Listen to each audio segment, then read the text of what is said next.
This is conversation 8 of Finnegan's Take, and it begins our journey inside SOS, a citywide unit that acted like a pack of road warriors scouring the city to remove illegal guns and drugs from Chicago's streets. SOS was abbreviation for a Special Operations Section. That was the unit that was started after the gang crimes unit was disbanded, and it was a citywide manpower unit which would supplement district personnel or any type of civil disorder.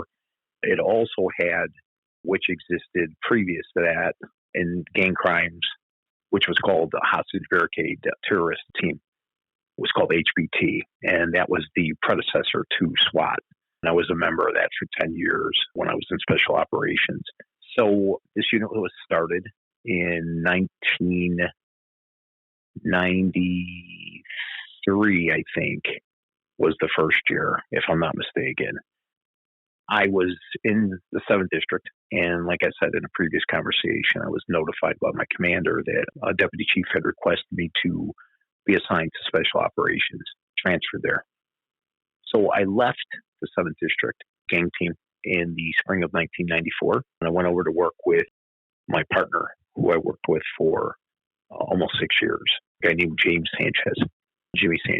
He came from the 12th District. We became partners in Special Operations, worked together until he made detective, I think in sometime in 1999. But it was a great unit to be in. A lot of good guys there. You work citywide. They'd give you different districts to work every night. And basically go out, and the same thing I did in 7. We went after guys with guns because guns were the top of the food chain. And that's what the police brass wanted. That's what City Hall wanted. So they gave the brass their marching orders and told them to clean up the streets, get the guns off the streets. Guns are killing people. Where was SOS headquartered? Was it all centralized? Yeah, it was. Initially, the first years, early years, were located at 3151 Harrison Street, which was the area for headquarters. It also housed the 11th Police District, and upstairs was the Detective Division. And we had some small offices on the first floor there, very cramped. When you show up there day one, are the marching orders the same as what you were doing in the 7th District with gangs? It's like, just, Jerry, go do more of the same? Yeah, so there were quite a few guys over there already I knew. There were guys who had preceded me going there from the 7th District that were there already. So I was able to pretty much fall in line with everybody. It wasn't hard to get along with everybody there. Everybody was a worker there. You locked people up every day. It's kind of an odd thing because I went to the police memorial for 5 years straight back in the early 1990s. Well, actually, the mid-1990s. And I got to meet policemen from other cities. I was pretty amazed by the guys from New York, biggest police department as it is. There were specialized units that would go out and look to arrest people every day. But for the most part, the guys who worked the precincts in New York, and I got to know quite a few of those guys from being out there in D.C. for the memorial and kept in contact with them. They would come to Chicago for the St. Patrick's Parade. I was kind of astonished because they would tell me sometimes they would go 1, 2, 3 months without making an arrest. They call it collar up. I just couldn't believe it. I said, how do you get away with that? And they're like, what do you mean? And I'm like, there's no pressure to go out and lock people up every day? And they're like, no, man. And I was like really, really astonished by that because I would go out and the people I worked with and all the guys in Chicago, and you'd go out and lock people up daily. And I'm not saying just looking to lock people up for BS stuff. I'm talking bad dudes out there that were doing bad things. So there was an abundance of stuff to do. And I just couldn't believe that city, the size it was, that they weren't locking people up every day. As opposed to like Chicago, we were constantly locking people up. That is interesting, which means they must have been turning a blind eye to a lot. It's funny you say that, Neal, because in jest, they made some comments. And then later when the alcohol started flowing, we're all drinking and stuff. What do you mean, man? They're like, yeah, dude, listen, fuck, we don't get involved in that bullshit. So I said, well, how do you not get involved in it? That's what you do. And they're like, nah, you just keep driving. You don't have to stop, or you don't have to. I'm like, wow. It just kind of blew me away, to be honest with you. This SOS unit, when you enter it, or you're transferred or you're requested to join, it's already established. Yes. What is its reputation? Is it, because I want to know where it ends up going, and I have a feeling I know where it ends up going, despite its demise. I know it's wildly successful, but when you enter, where is it in the pecking order of organizations or units inside CPD that are successful? Is it considered a success? Oh, absolutely. The sheer numbers, you couldn't argue with them. The statistics were just unbelievable. You're talking 300 guys, and those weren't 300 guys working the street. That was 300 guys assigned to the unit. So realistically, you maybe had 240 people that worked the street, and then you would take the supervisors out of that equation, the sheer police patrolmen. So you probably had, 200 guys out there every day. I thought, and I could be wrong, but I think, it's hard to say now because it's been so long, but I want to say we were taking roughly 15 to 20% of the guns recovered off the street were recovered by our unit in the city. Is it accurate to call it like an all-star team or the... I wouldn't go that far, Neal. No, I would say these were guys, and you're going to have guys that were not in that unit are going to argue and say, well, yeah, because they had phone calls to get there in a sense. Okay, they had phone calls to get there, some of these guys. It didn't make a difference because they were still working their asses off, and they were going out locking bad dudes up every day and getting guns off the street, getting guys for armed robberies, and, getting guys for shootings. You're driving in your vehicle and you're not, you're listening to the radio and you don't get a radio call, but you on view a guy and you can see him, on top of another guy, and you're like, something's not right here. So you get out of the car and the guy takes off and the guy starts yelling, he just robbed me. So the guy's got a gun. So you're getting the guy for an armed robbery. That's called an on view. You see that yourself. You're not responding to a call. And then secondhand witness telling you, this guy, he was wearing this and that. You saw him with your own eyes. You see a guy shooting a gun. You see that. It's not TV. There's people out there shooting, and you're coming up that block by chance. And, police work is 99% is intuition. You're out there. You're in the right place at the right time. And that's it.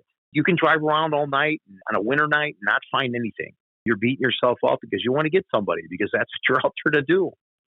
And that's what I was out there to do. Well, wind would be blowing. It'd be cold as hell. Your face would be hurting when you got out. But you're going to get out and you're going to pat people down because if they're standing out there and it's that cold, they're doing something. Because who the fuck's going to stand out there when it's that cold if they're not doing something? They're doing something dirty. They're selling dope because yourself, you're not going to stand out there in sub-zero weather, freezing your ass off with 5 layers of fucking clothes on if you're not up to dirty. You're doing dirty out there, and that's why they're out there. So you get out and you're up on them and you're searching and you're checking them out. But it doesn't always work out. There's nights where it's like shooting fish in a barrel, literally. Your time in SOS initially, and maybe throughout your whole run, is an extension of what you were doing previously in Gangs West and the 7th District. What is your personal aspirations as a member of SOS? Is there some milestone that you're aiming for in your career? Is there something that you're driving towards, or is it just like a daily, not grind, but the continual ho-hum of doing what you're doing, which is getting guns and drugs off the streets? Like I said before, I never really wanted to be a detective. I was put in for that position, the meritorious position, or submitted meritorious, I should say.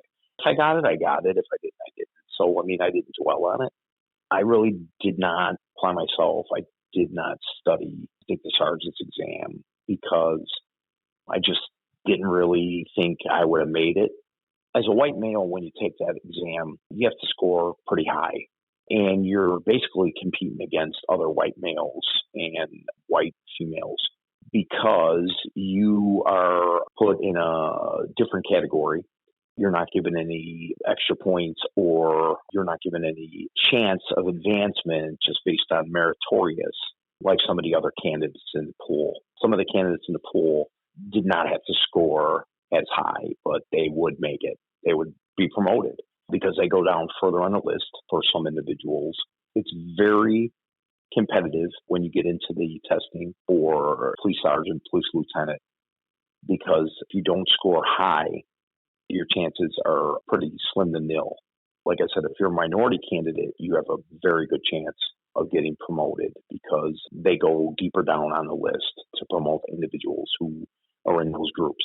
So I really didn't apply myself and study, not out of laziness. It's just, I don't know. It was just, you have to commit a lot of time to it besides work.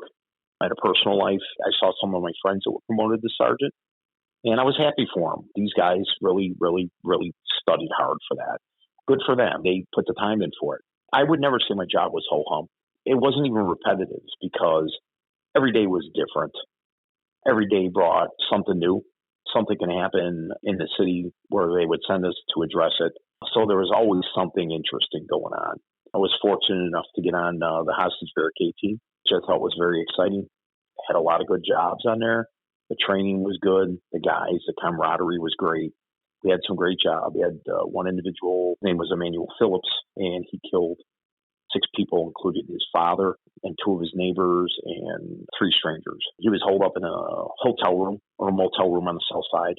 I was the first one in on the entry in the room, and he killed himself. But this kid was a bad kid. We hunted for him for weeks as a unit. We're fortunate enough to get somebody to tell us where he was at. So there were a lot of exciting jobs like that. And there was never a day that was really dull. I talked to somebody that knows you. He told me that you were the leader, in that you were so good at what you did and you were able to problem solve and strategize on your feet at the drop of a dime, that even people who were above the chain of command would say, well, what do we do, Jerry? That you had this natural ability to lead the charge. When did that take hold in that SOS journey? I had the fortune to work with good partners, and they pick you up just like you pick them up. And you complement each other when you're working. Kind of sense you know what's going on. You know what to do next. It's like second nature when you work with somebody like that and you get that type of partnership. For the most part, I was on a team that had some young guys on there, some guys that were inexperienced. Even though I wasn't very senior to them, so I was able to tell them and correct them. Don't do this. That's dangerous. Do this. Do that. And these guys were good guys, and they followed direction. It's just like a quasi-military organization, the police department. I did not have any rank, but if you're an experienced person and you tell somebody something, you might want to do this way. And illegal stuff, I'm not talking illegal stuff, to benefit you or to make it more safe for everybody. Generally, they listen. You get some guys that are assholes and, then they're not long on the team. You talk to the sergeant or the lieutenant, you get rid of them. If they're not team players and they're dangerous, you don't want those people around you. When you talk about your partner, is that an assignment by the department or SOS, that they couple people together? No. And then, so that's by choice you guys are together? Yes. When you initially come on the job, you train with your training officer. After that's over, then you work with basically, and I had discussed this previously, you work with people most of the time that nobody else wants to work with. Very fortunate to find somebody to work with who does not have a partner, a regular partner. Maybe they had a falling out. Maybe their partner transferred to another unit. So that person is available to work with you, and somebody who's smart. They work smart, they work safe, but you always go and speak to the watch commander or your lieutenant or your sergeant and say, hey, can so-and-so and I partner up? And, if you're both available, they'll partner up. I had a guy that I worked with in SOS for 5 years who later excelled and went up the ranks, hired as a police commander. Him and I did very well together. We worked well together. We were safe, and we had a lot of success. Very good arrests, notable arrests, and we got a lot of awards together. When he moved on, he got promoted. I brought a young guy in who I saw working in the 9th District, and he was pretty aggressive. I liked the way he worked. So I asked for him to come over, and they brought him over for me. And he was probably 20 years younger than me. But he was a good kid, and I enjoyed working with him. And his father had been a policeman and passed away. He was safe, strong as an ox. We had a lot of fun together, and we made a lot of good arrests together, too. So in SOS, if you have this coupling of you and another individual, for instance, this younger guy, how does that coupling connect to a larger group, if there is a larger group? The teams, they're made up a 10-man team and a sergeant. Well, what happened was there were individuals put on each sergeant's teams, and the sergeant would have a choice whether he wanted those people or not. He didn't have to take them. Not that he didn't like them as a person. He might not have liked something about them, or maybe this person was late every day to work or was not respectful, a know-it-all. So he's like, I don't need that. Eventually, that person just gets tossed out of the unit, because if nobody wants them on their team, they're not going to be around long either. So these teams are comprised. The sergeants have their teams, and you work as a team. I think we were the ones back in the late 90s and early 2000s that started this thing called Wolfpack, actually based on like the German submarine squadrons. Wolfpack, we'd have like 5 cars together. And we would have success because we would hit these dope blocks where they've had shootings or a lot of activity going on. And we would hit the block with 5 cars. Sometimes we'd have other cars tag along with us. So sometimes we have like 7 or 8 cars. And it's pretty impossible for somebody to run who has a gun when you have 8 cars there. It's just not 2 guys chasing them. You got a ton of cops. You kind of cordon off a street in a strategic way and hit it, so you're locking them in. Exactly. 1 or 2 cars go down separate alleys, so they'd run through the gangways. You'd have a car there waiting. And this was a very successful way of doing things. So what we would do, this caught on in the unit, and then we worked as teams, but sometimes guys would just go on their own and do their own things. I'm saying on other teams. So they saw the successes we were having, and then they started doing it. You'd go over there with 4 or 5 cars or 6 cars. It's kind of harder for them to engage you when you got that many guys there as backup. And it was a successful plan to use because it worked out for us. We were able to get these guys taken off on foot or even in cars. This wasn't spontaneous in that you were just roving around. You knew there was activity or someone got killed in an area or a block, and then you guys would just strategize to go zero in there. Yeah, exactly. You'd hit the main streets. Say, for instance, we were in the 11th district. You're going to drive down Chicago Avenue, or you're going to drive down Pulaski or Madison, but you're going to see more on the side streets away from all of that, because sometimes the street lights are off on purpose. There's more activity. So if you're hitting them on these side streets where it's darker, all of a sudden you got 6 cars or 7 cars, and they're like, hey, what the hell's going on here? But it really, really worked out successfully. Not every day, but a lot of times it would work because you get the guy out there. They call the guy working security, or 2 guys working security, and they would be the guys carrying the pistols, and they would be out there for protections of the dope spots. So you'd have a guy take off running down a gangway, or another guy running down the street or something. So those are the guys most of the time that had the guns on them. It was pretty successful. And then, of course, you got those guys and you turned them for something bigger. And you just rolled and rolled, like a caper. You just kept going and getting bigger stuff and bigger stuff. That's part of what we discussed earlier, which is illegal. Mm-hmm. This rolling of people. If you're following the letter of the law, mm-hmm. if you stop a guy who's mm-hmm. got a gun and he's just security, you got to take him in. Absolutely. You can't give him a street trial. You can't act as a judge and free him on the street. Although we did it. I did it. And like I said, it was, trading dope for guns. Was there a most wanted list, so to speak, of like people who were the real bad guys at the top of the food chain, or killers or hitmen that were mysterious or untouchable, or rumors about them, and you were searching for these guys? No, we didn't actively look for pictures of most wanted guys. There were guys wanted that were bad dudes. There were guys that were, like, you'd see the dicks. They'd come into the district. You'd see a car with 2 detectives in it. Well, what's up? And they're like, hey, what's up? You guys in your travels, if you come across so-and-so, we'd like to talk to them. There's a stop order on. Stop order was the detectives placed on an individual for citywide. if the police in the 18th district came across this guy downtown drinking, and they were smart enough to name check him, or they got him, and there's a stop order on him. So they take him to the detective division, whoever's looking for him, Area 1, Area 4, Area 2, and it says, stop order, wanted for questioning a homicide, and then it gives an RD number, a records division number. You got to know the guys who were the shot callers. Each gang had their own titles.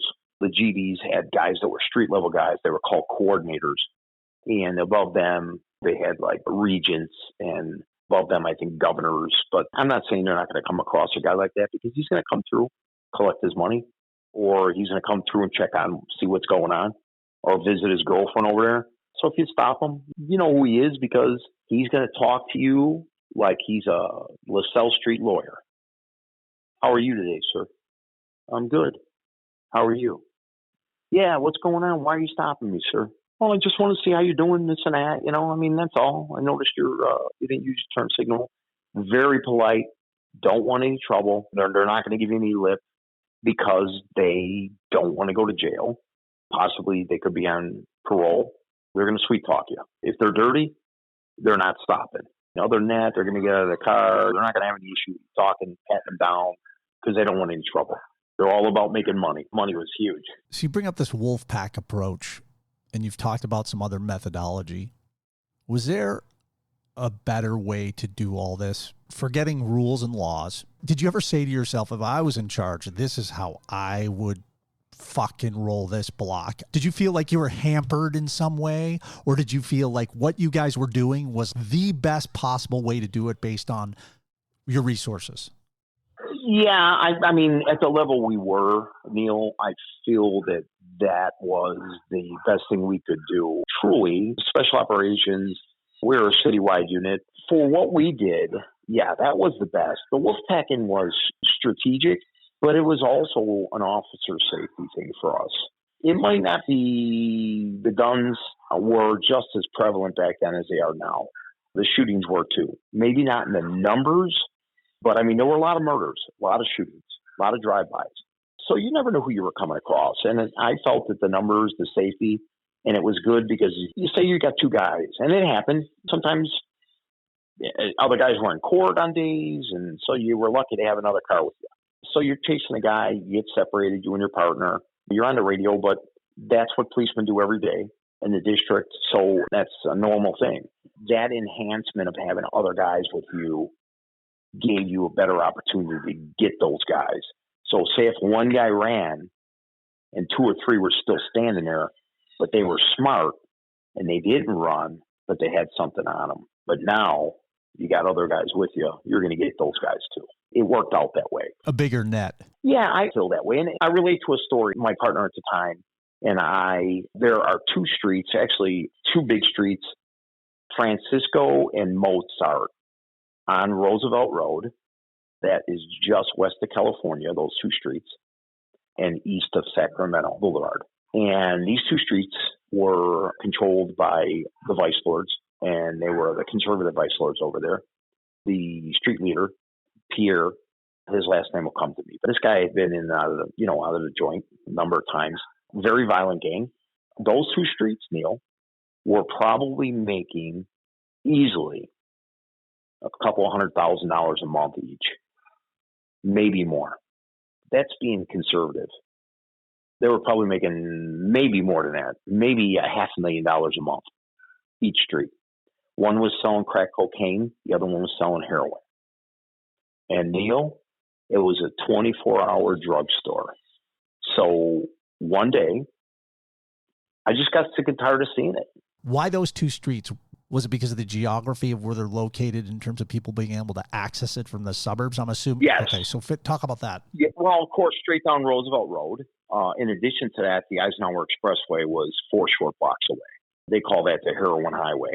That leads in from most of the suburbs and to the suburbs and to the other expressways. You can access them. Dwight Eisenhower Freeway is called the Heroin Highway?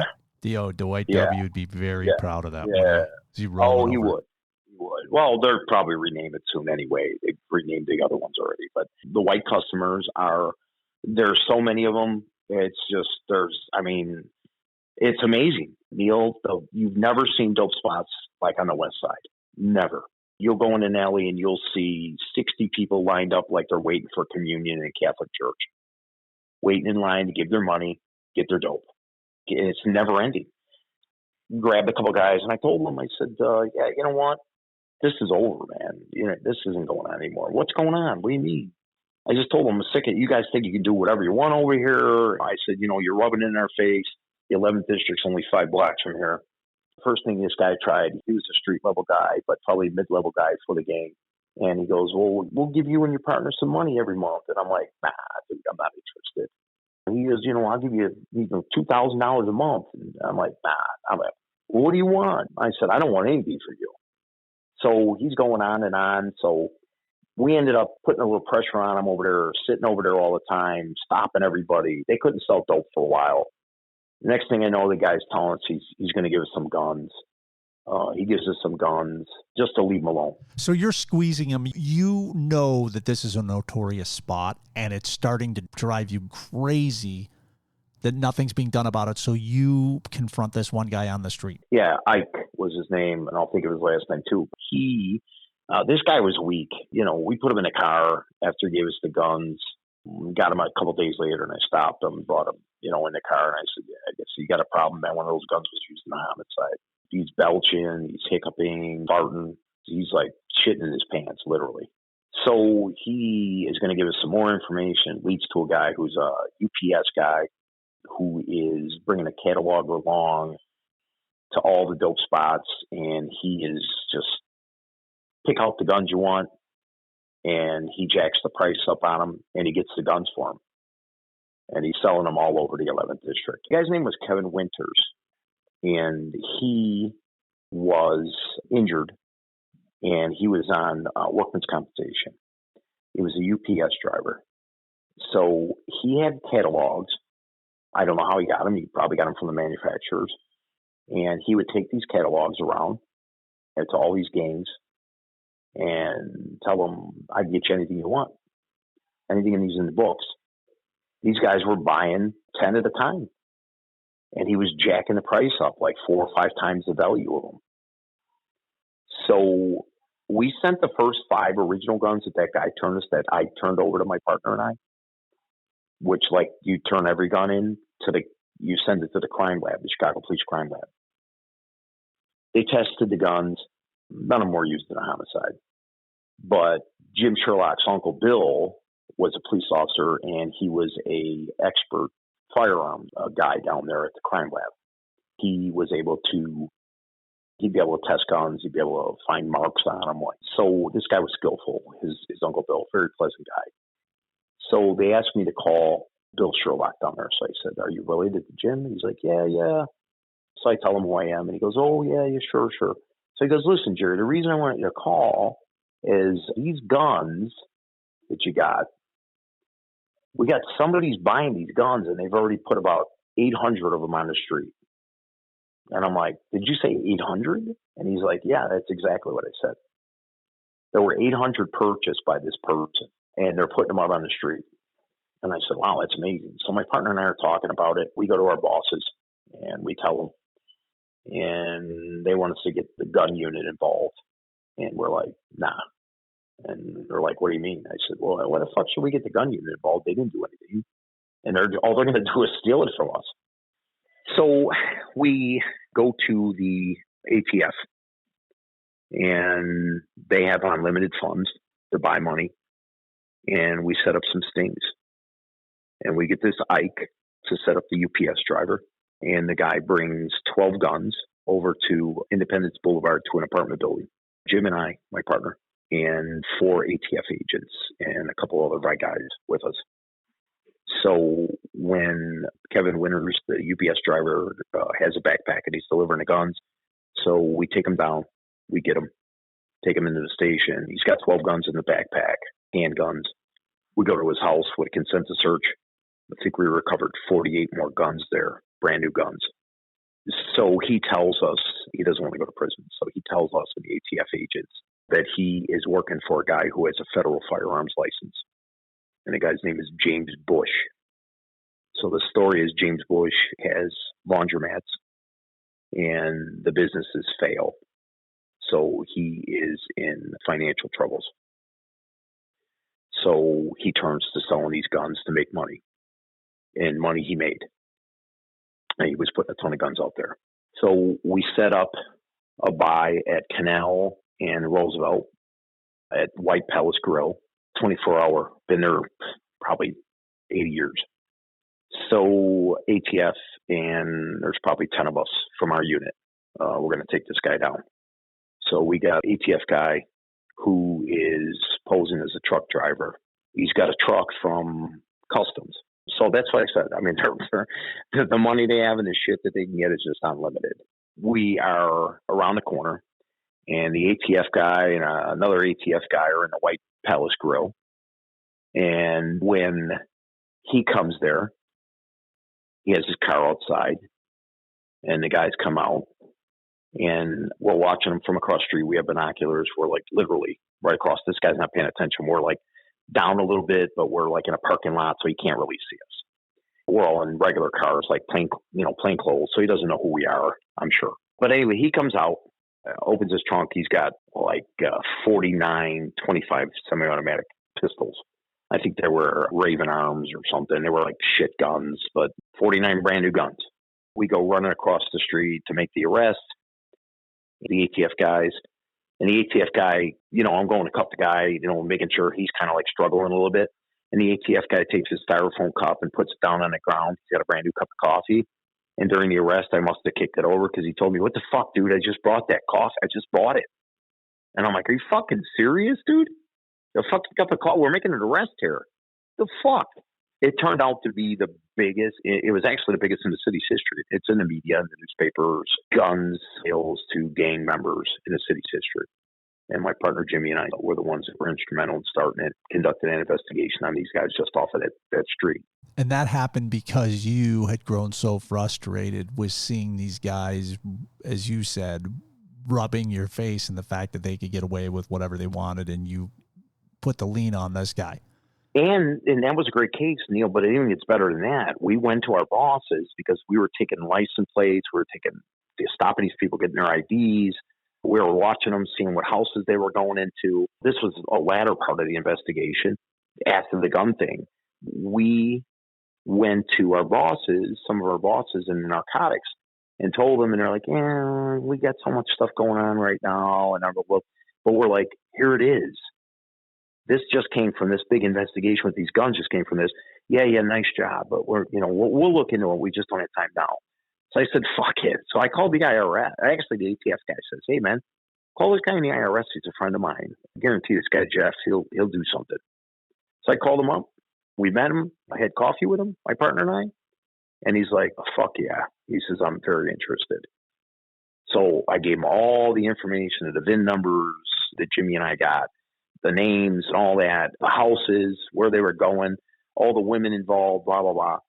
They did multiple search warrants, seized property, and locked up a bunch of people, including Kenny Shannon, which he went by Kenny Shoulders also.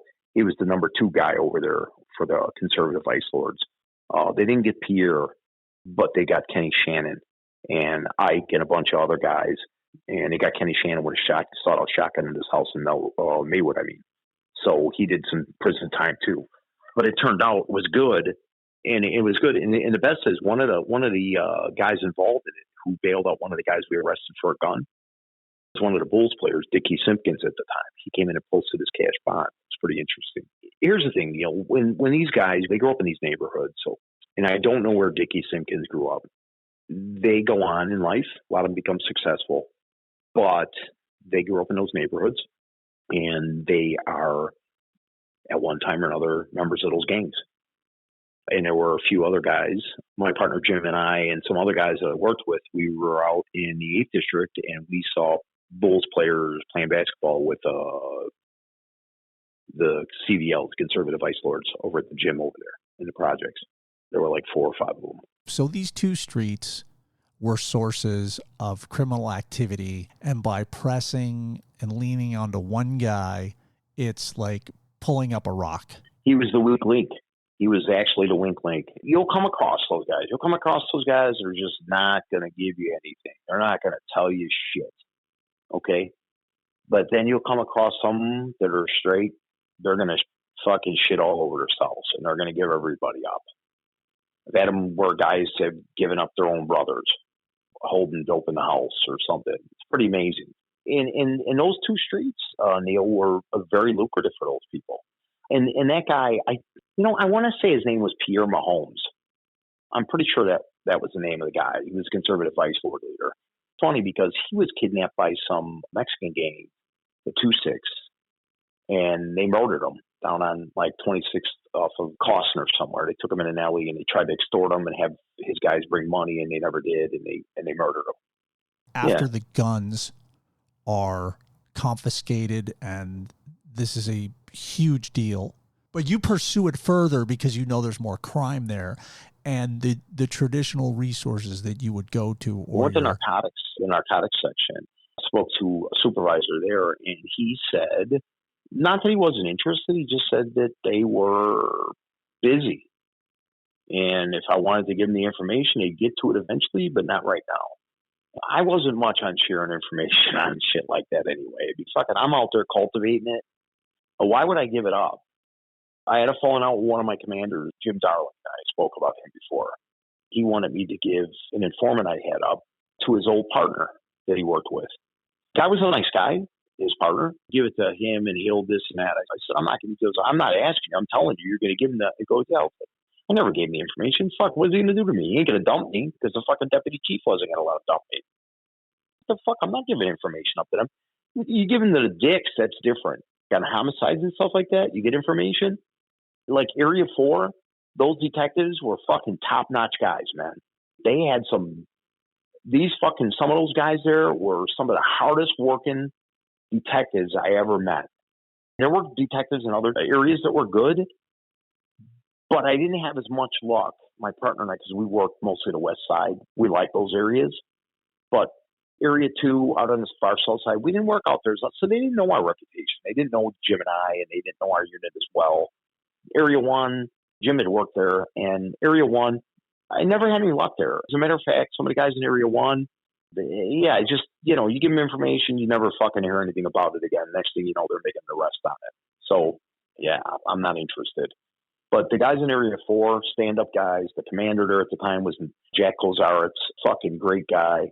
They had a guy, John Farrell was a lieutenant there, fucking dude. The dude was the police, man. He was the one that killed a fucking dude, tried to stick him up. He was acting like a pizza delivery guy because they were sticking up pizza delivery guys. And the guy came up, tried to stick him up, and he fucking sent him the big Little Caesars in the sky. When you roll up this street, you get the guns, which is a huge deal. Fucking huge. Boy, I wish that was happening in the city now. Maybe it is, and I don't hear about it. And then you get the IRS involved, and they're able to do a lot of actionable things that are positive. Oh, man, they hurt them, too. They took some homes and buildings over there out in the suburbs because they were all owned by gang members, but they were under fucking bullshit names like, the aunt had it or the girlfriend had it, but it was all being paid for by the dope proceeds. So I really wish I could remember this guy Jeff's last name, but he was fucking, and if you looked at him, Neal, he looked like a fucking nerd. And this guy, man, he would dig. This event is a big deal. And these are the things that elevate you in the eyes of your higher ups and the awards and the accolades, right? I mean, you're building the Jerry Finnegan success story as a cop off of things like this. Are people taking note above you? Are you getting accolades for specifically these types of things, or is it unnoticed? Yeah, we got some department commendation for that investigation with the firearms and the IRS, and then we also got certificates of appreciation from the IRS and the DEA. The ATF. So it was nice. But and if I could say, yes, it did bring the accolades, and it did cut me a lot of slack with my bosses. But that was good and bad because it kind of like fucking, I could say it probably went to my head. My attitude changed because I was like, hey, fuck it. I could do this or I could do that and get away with it. Not criminal stuff. Like fucking, say, for instance, they were sending us out to the 5th District. and I didn't want to go out there. I'd go in and talk to Lieutenant Jake, and I'd say, hey, you mind if we go somewhere else and work on something else, try to get some guns or something? Okay. Why is that a bad thing? Well, if you were supposed to go, if your team was supposed to go out to the 5th District, you should have went out to the 5th District, because that was where the missions came from, the Deputy Chief of Special Functions. And above him, they'd send a team out there, but we'd be the second team. I'd say, I'm not even fucking driving out to 5. You feel guilty about that? Well, I don't feel guilty. It's just almost kind of thought my shit did stink for a while. Like you have that feeling when you know you're being cocky and arrogant and it doesn't feel right, but you still don't care because you don't want to do it. Yeah. No, exactly. I'd go in and I'd tell the desk guys, I go, hey, listen, why the fuck am I getting this piece of shit fucking car? You got all these fucking brand new cars, man. Well, so what? I go, don't put me in that fucking car again. You're becoming a prima donna with your success? Yeah, maybe a little bit. Yeah. So, Do you look back at that and go, that was part of the problem? Meaning, had you just bit your tongue and taken the shitty car, or bit your tongue and gone to the 5th District, none of this stuff would have spiraled out of control? No, it would have still spiraled out of control. Neal, because when you are kicking in doors, going in houses, warrantless searches, even though they're gangbangers, it's going to come back. It's going to come, there's a lot of cliches I can use, but, like I said, it's just going to, eventually it's going to catch up to you.